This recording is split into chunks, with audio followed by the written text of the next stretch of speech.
Coming up this evening on NTD Business. The Federal Reserve sharpens its inflation-fighting knives as it raises interest rates at the fastest rate in decades. But will it cause a recession? Europe plans to ban Russian oil over its war in Ukraine, but remember, the EU is heavily reliant on Russian energy. Pfizer and Moderna strike it rich during the pandemic, vaccine sales boosting revenues way past analyst estimates. That and more coming up on NTD Business. Great to have you with us. Paul Graney here live from New York City. As expected, Federal Reserve will now move faster to tighten monetary policy to fight inflation. It raised a key interest rate target by 0.5 percentage point today, as the fastest single increase in over 20 years. At the onset of the pandemic, you'll remember the Fed cut that rate to near 0% to spur the economy. It may have helped, but it is an inflationary measure. Federal Reserve Chairman today said he wants to tame that to help lower prices.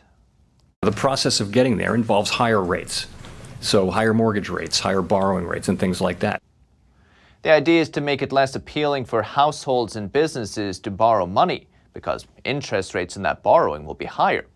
You'll also have to pay more interest on your current debt. That means you'll have less money to spend on all kinds of stuff, forcing businesses to cut their prices if they can afford to.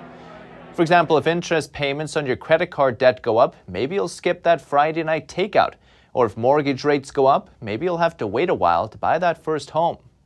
It's not going to be pleasant either, but in the end, everyone is better off.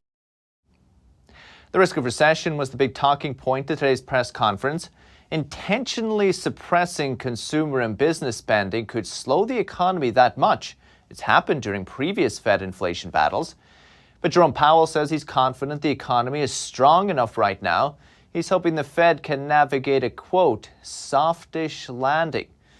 With us live is former advisor to the Federal Reserve Bank of Dallas and author of Fed Up, Danielle DiMartino Booth. Danielle, thank you. Thank you for having me. Danielle, the biggest rate hike since 2000, with more to come, it seems. Fed chairman doesn't seem too nervous. Are you? Well, he certainly doesn't seem nervous. In fact, he seems extremely calm. I would say overly calm, given the fact that there are so many different areas of inflation that really have run off the rails.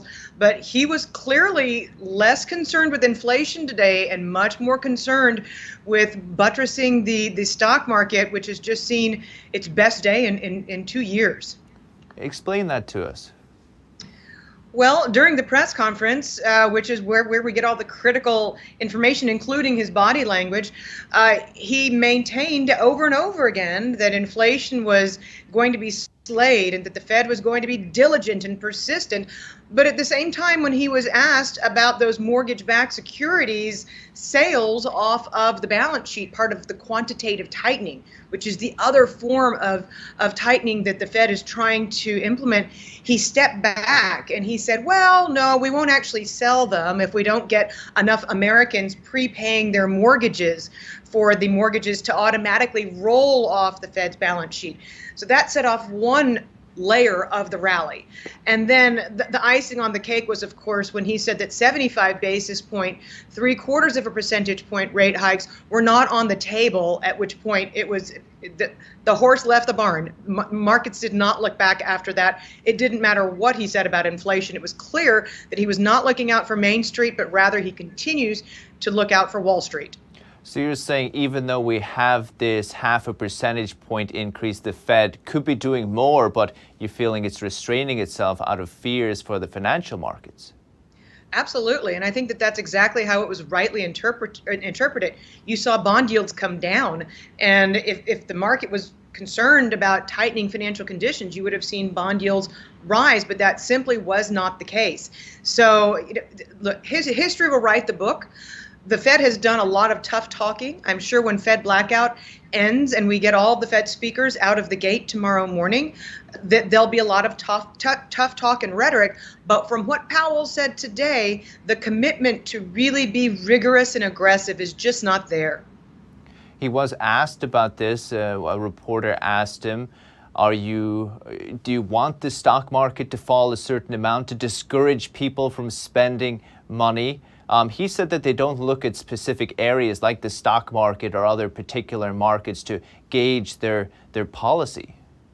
Oh, this is beyond disingenuous. I'm sorry, but of course they follow the stock market. This is the Ben Bernanke playbook that was written years ago. And of course, Powell was there when Bernanke wrote that book. So, of course, the Fed follows the stock market. Of course, the Fed appreciates the so-called wealth effect, where the higher the stock market is, the larger your 401k or your portfolio is, the more apt you're going to be to continue spending. And of course, the more eager Americans are to spend because they feel wealthier, because their investments are worth more, the higher inflation is going to persist.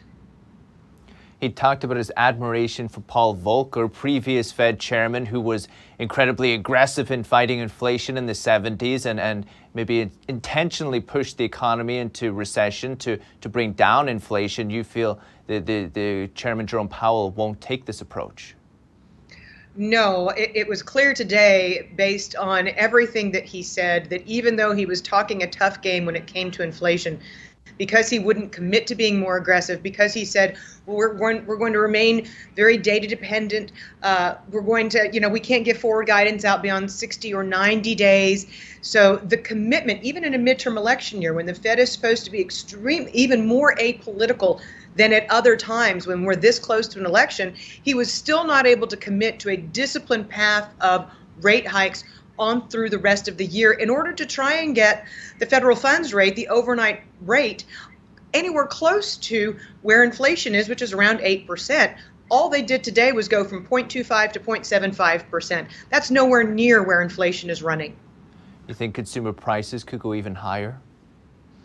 I think a lot of it depends on Mother Nature and how the crops come in and how the situation unfolds in the Ukraine and how much the Chinese economy slows. But by the same token, had he taken a more rigorous stance today, I think that there could have been more shock waves that rattled through the housing market. And that is a form of inflation over which the Fed does have control. And instead, we saw the home building sector put in their best day in a very long time.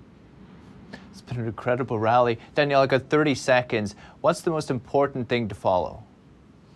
I think we're going to have to see in the next few days how much dissension there really is, because there have to be a few hawkish members on the Federal Open Market Committee who are none too impressed with the massive risk rally that Powell set off at his press conference, a venue in which he's flying by himself. Incredible. Danielle DiMartino Booth, Quill Intelligence. Thank you. Talk soon. Thank you. And as Danielle said, U.S. stocks closed much higher today after the press conference. The Dow rose 932 points, 2.8%. Had to reread that. The S&P gained 125 points, 3%, and the Nasdaq rose 401 points, 3.2% today. What a day on Wall Street. And big news over in Europe. It's going to ban Russian oil, something it is pretty reliant on, to say the least. Even Germany, Europe's largest economy and one of the most dependent on Russia, will join the party. NTD's Colin Fredrickson has more. We will propose to ban all Russian oil from Europe. This will be... The European Union, which has been heavily reliant on Russian oil, is now going for a full, complete ban, and even Germany has joined in. We have prepared ourselves to be less dependent. The proposal, part of a sixth round of sanctions, involves a ban of crude imports within 6 months and a ban on refined oil by the end of the year. Time is critical, so we should better act faster here. George Zachman is a senior fellow at think tank Bruegel. Zachman says Russia will have the opportunity to look for other ways to export its oil. If we give them 6 to 10 months to prepare, that will of course allow them to find new ways to sell oil to non-embargoing countries. Experts say an oil ban is relatively easy to offset because the EU can just get the oil from other places. It can import from numerous different producers, from Norway, the North Sea in general, from the United States and many other suppliers. So that is relatively easy. Daniel Lacaille is the author of The Energy World is Flat. Lacaille says the EU's real problem is natural gas. The European Union imports about 150 BCM per year of natural gas from Russia. Those imports are essential for numerous economies, and it's very difficult to substitute them with other sources. Russia's natural gas makes up around 40% of the EU's imports, and it's not as easy to ship as oil is. The sixth round of sanctions also include taking Russia's largest bank out of the SWIFT system and holding Russian military officers responsible for war crimes. All 27 EU countries must agree in order for the sanctions to be imposed. Colin Fredrickson, NTD News. Expensive oil means expensive gas. Maybe you want to buy an electric car. Well, you might be out of luck. The second biggest car maker in the world, Volkswagen, is sold out in Europe and the United States. It suffered from a shortage of semiconductors and some parts from Ukraine due to the war. VW's boss say they had an order backlog in Europe of 300,000 electric cars, and new orders won't be delivered till 2023. Volkswagen Company includes brands like Porsche and Audi, selling a total of 100,000 cars in the first quarter. Tesla, on the other hand, sold more than 3 times that during the same period. But the state of Georgia wants to help electric truck startup get revving again, Rivian. This despite its $1 billion in losses and a plummeting share price. Georgia's government is giving it $1.5 billion in incentives to build a plant near Atlanta. Georgia says this includes tax credits, abatements, which means fewer taxes, and subsidies. Georgia wants the additional tax revenue Rivian could provide. It also wants to create more jobs in the state. But locals aren't so happy. They're worried about traffic, damage to the environment, and urban sprawl. It's where businesses replace nature. They created a Facebook group with around 3,000 members to oppose the project. We'll keep you updated. And drug makers Pfizer and Moderna both beat earnings expectations last quarter. Both of them benefited from sales of their CCP virus vaccines.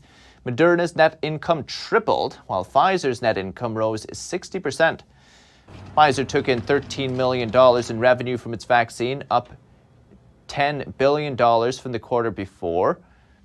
Revenue from its COVID pill also rose. For Moderna, revenue from its vaccine more than tripled from the same time last year. Nearly 580 million vaccine shots have been given in the U.S. in total, the most from Pfizer, then Moderna. Vaccine rates have largely plateaued in the developed world, but have been steadily continuing in the developing world.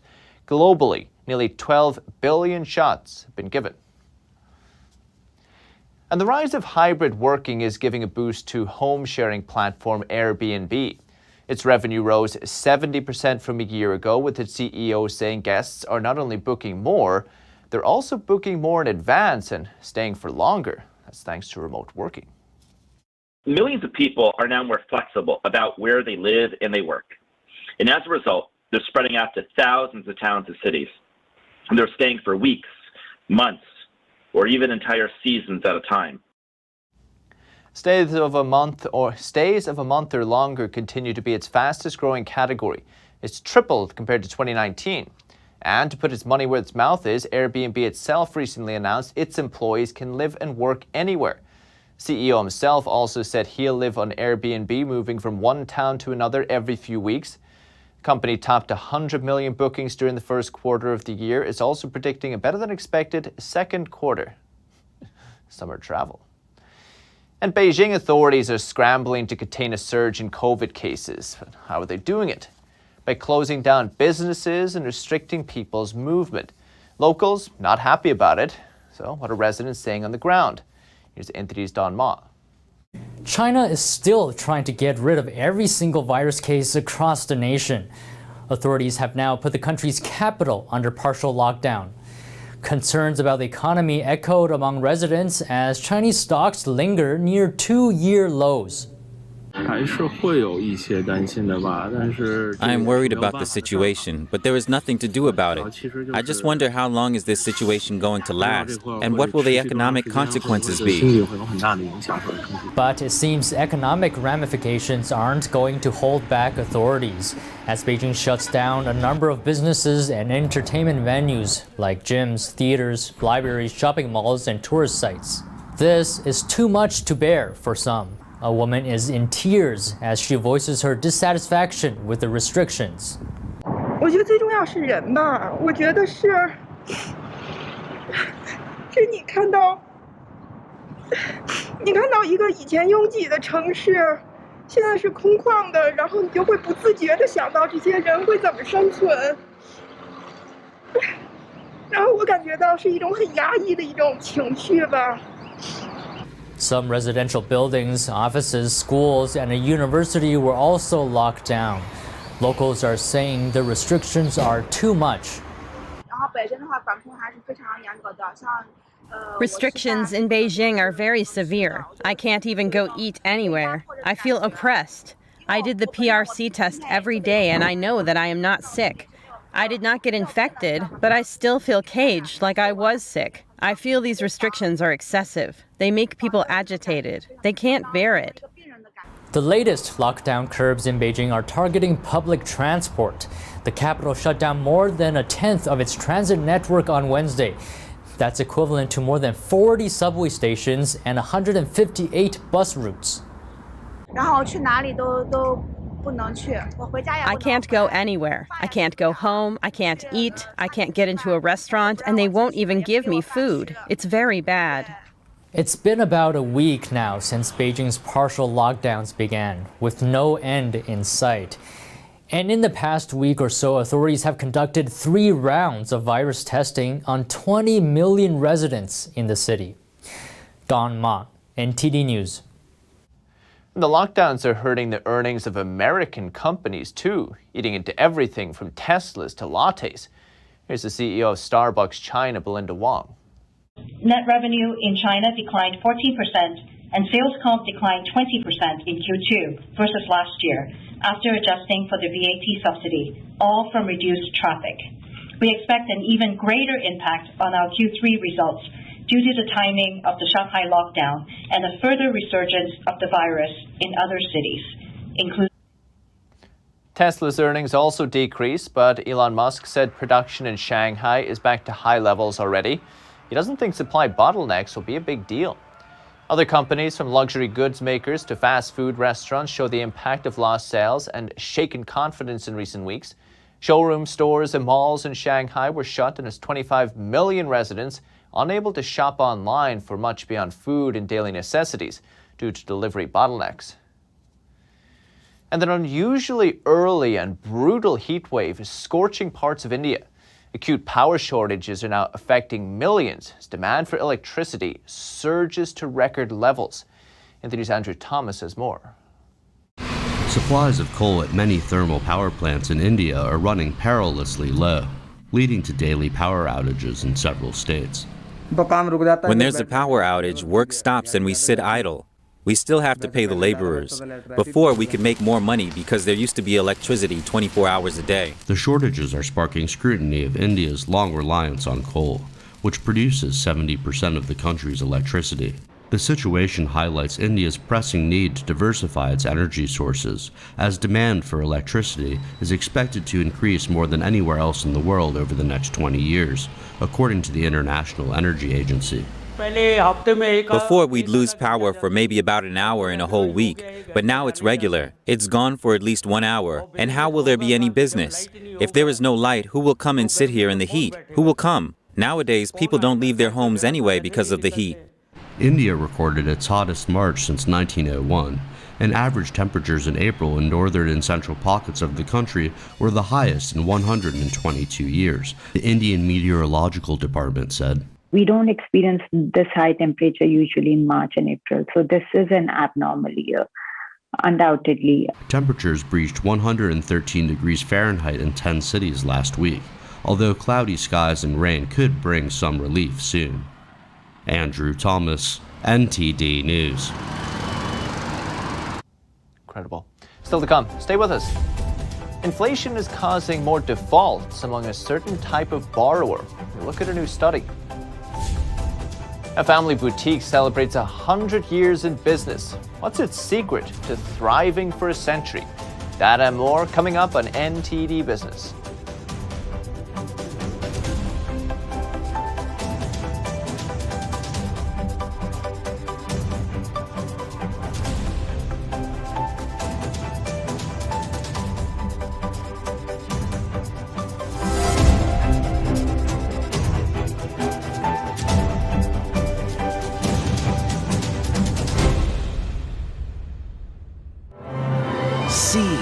China before communism.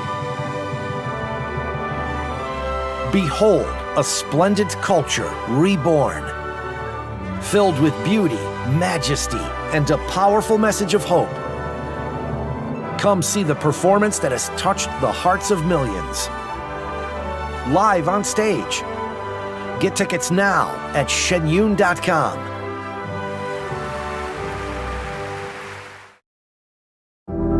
Secure, the true solution for your digital privacy and security. Secure is a private and secure messaging and email solution hosted in Switzerland, using military-grade encryption and Swiss privacy laws, giving you true privacy.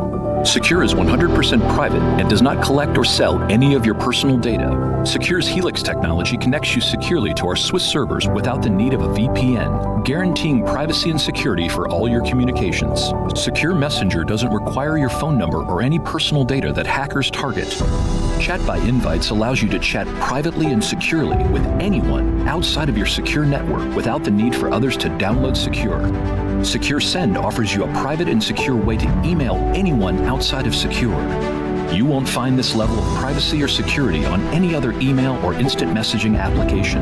Visit secure.com. Regain and protect your privacy today. Presenting the heritage of traditional Chinese martial arts, promoting martial ethics and reviving the true tradition. The 2022 NTD International Traditional Chinese Martial Arts Competition preliminaries will be held in New York and Taiwan. On August 28th, the finals will be broadcast live online worldwide. Registration hotline 188-477-9228. For more information, please visit martialarts.ntdtv.com.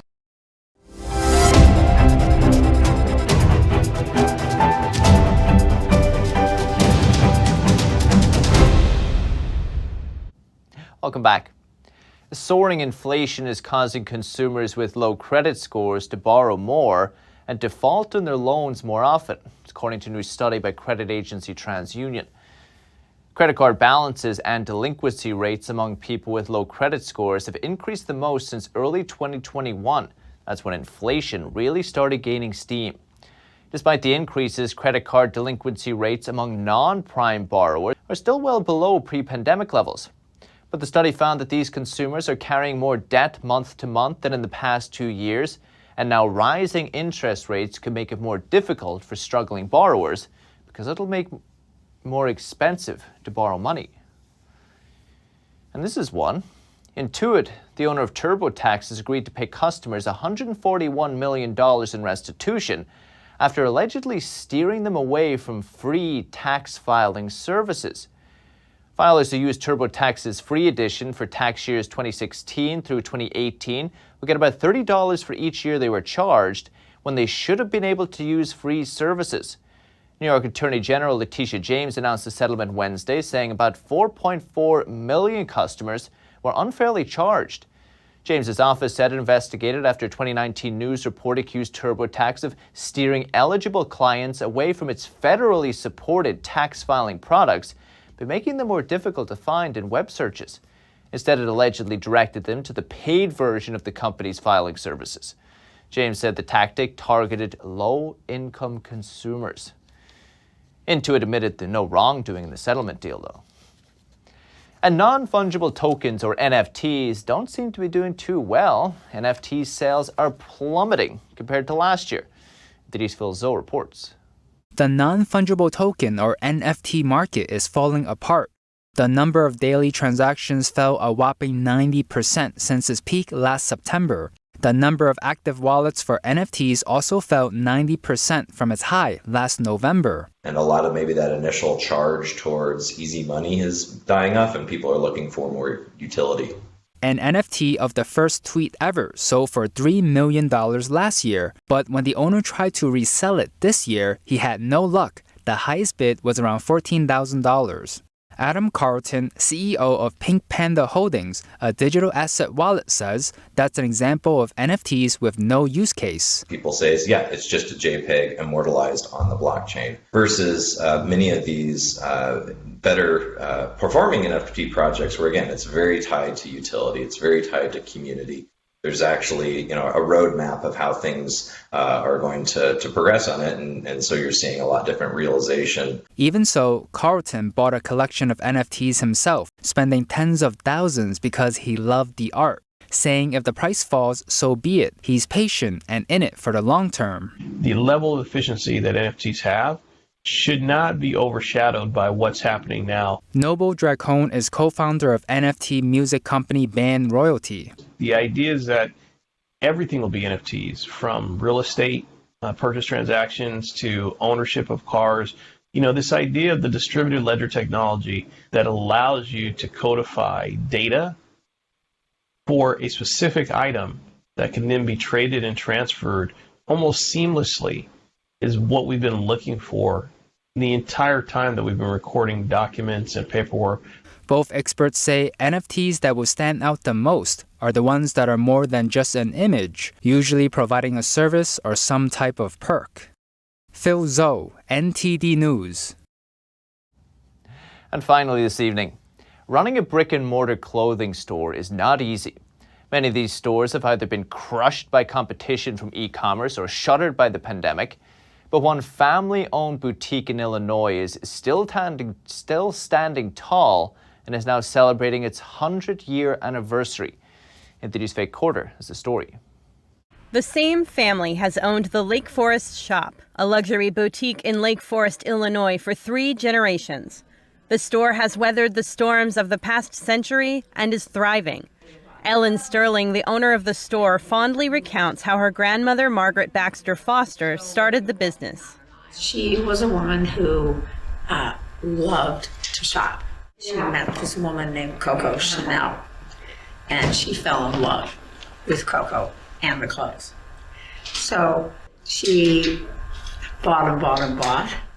The buying spree went on repeatedly until the clothes couldn't fit in the closet. Foster opened a store to sell them. With the help of her famous son-in-law, Condé Nast, the publisher of Vogue, the shop flourished. He was able to introduce my grandmother to a lot of designers, a lot of people that could be helpful to her. Sterling's parents expanded the business to 4 branches, but the expansion backfired. When Sterling took over in 1986, the store was $500,000 in debt. Sterling closed all the other branches except the original store and made drastic changes. We went on a search for really fine designers that we think our customers would like. And then we had trunk shows with them. The trunk show allows customers to see samples of a designer's whole collection and customize clothing for individual sizes and colors. The shop carries luxury brands such as Lourdes Chavez and Algo of Switzerland, who outfits Duchess Kate and others. Today, the store has an annual revenue of $2 million. Sterling credits her success to her employees and their taste in style. They are absolutely superb women, superb professionals, and there isn't anything they won't do for you. At 72, Sterling is making plans for the store's future because none of her children are interested in taking over. Faye Corder, NTD News. That's the latest from the NTD Business team and myself, Paul Graney. Can still catch NTD Evening News with Stephanie Cox. That's at 6:30 p.m. Eastern. Follow me on Twitter too if you're there. For NTD Business, it's all for today. Thank you for watching. We'll see you tomorrow.